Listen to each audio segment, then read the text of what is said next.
श्री शिवाय नमस्तुभ्यम। कैसे हैं दोस्तों? आशा करती हूँ महादेव और माता रानी की कृपा से आप सब लोग भी अच्छे से होंगे। वीडियो शुरू करने से पहले मेरी आपसे गुजारिश है कि आप वीडियो को लाइक, शेयर और सब्सक्राइब करें। ठीक है दोस्तों, जैसा कि आपको पता है अभी श्राद्ध पक्ष चल रहा है। ठीक है, ये श्राद्ध पक्ष हमारे पूर्वजों, पितरों को समर्पित होता है। इसमें हम जो भी कार्य करते हैं ये हमारे पूर्वजों और पितरों को समर्पित होते हैं। तो हमारी पूज्य गुरुदेव श्री प्रदीप मिश्रा जी ने इसमें बहुत से उपाय बताए हैं जो हमें करने हैं, लेकिन उसमें सबसे सादा सरल उपाय है जो मैं आपको बताने जा रही हूँ। ठीक है दोस्तों, ये उपाय आप कभी भी किसी भी दिन, इन 16 दिनों में किसी भी दिन कर सकते हैं। किसी भी समय पर किसी भी दिन कर सकते हैं। चाहे तो आप इसे अमावस के दिन कर सकते हैं, पहले दिन कर सकते हैं, बीच में कर सकते हैं, कभी भी कर सकते हैं। ठीक है दोस्तों, हम में से सभी को कोई ना कोई समस्याएं सभी के जीवन में रहती हैं। कई बार हम अपनी जब पत्री दिखाते हैं तो कई पंडित हमें बताते हैं कि आपको अमुक समस्या जो है किसी पितृदोष के कारण है, क्योंकि कई बार बहुत यत्न करने पर भी हमारा कई कार्य नहीं हो पाते हैं। हमारी जो समस्याएं हैं वो जस की तस बनी रहती हैं। तो उसके लिए पितृदोष बताया जाता है कई बार। तो पितृदोष को शांत करने के लिए पूज्य गुरुदेव जी ने ये उपाय बताया है। ये उपाय किसी भी समस्या के लिए, चाहे वो पितृदोष के कारण हमारी धन संबंधी समस्या हो, हमारी स्वास्थ्य की समस्या हो, या हमारी और भी कोई कार्य जिसमें हमें बार बार अड़चन आ रही हो, तो उसको दूर करने के लिए पूज्य गुरुदेव ने ये उपाय बताया है। तो चलिए दोस्तों, हम इस उपाय की ओर बढ़ते हैं। देखिए दोस्तों, ये उपाय बहुत ही सीधा साधा है। आप इसे ज़रूर करिएगा, इसका फल आपको अवश्य मिलेगा। ठीक है दोस्तों, आपको क्या करना है? आपको सबसे पहले अपनी दाहिनी हथेली के बीच में एक चावल का दाना रखना है। ठीक है, वो चावल कहीं से टूटा फूटा खंडित ना हो, साबुत चावल का दाना हो। उसे अपनी हथेली में रख करके फिर अपने घर में जो भी पानी का स्थान है, पानी का स्थान मतलब जहाँ से हम पीने का पानी यूज़ करते हैं, कोई मटका है, जहाँ भी है हमारे घर में, क्योंकि इस स्थान को हम पितृ देवताओं का स्थान मानते हैं।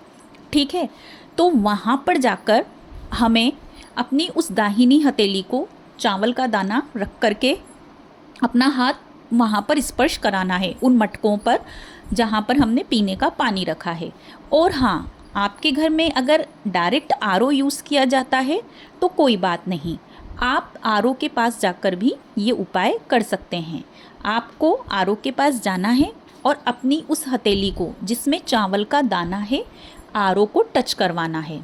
आरओ को टच करवाने के बाद आपको पूरे घर में उस चावल के दाने को अपनी हथेली में लेकर के पूरे घर में आपको घूमना है। उसके बाद आपको क्या करना है? आपको एक लोटा जल लेना है और कोई भी अपने आसपास जो भी शिव मंदिर है आपके नज़दीक में, वहाँ पर चले जाना है। ठीक है दोस्तों, फिर आपको शिव मंदिर में जाना है। शिव मंदिर में जाकर आपको सबसे पहले उस पात्र का शुद्ध जल शिव जी को समर्पित कर देना है।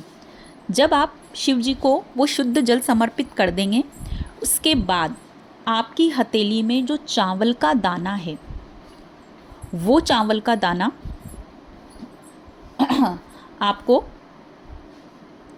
समर्पित करने से पहले आपको बाबा से विनती करनी है कि बाबा, मेरे घर में ये अमुक अमुक समस्या है। जो भी आपको समस्या है, आपको उस समस्या का ध्यान करना है और बाबा से विनती करनी है कि मेरी ये समस्या जो है आप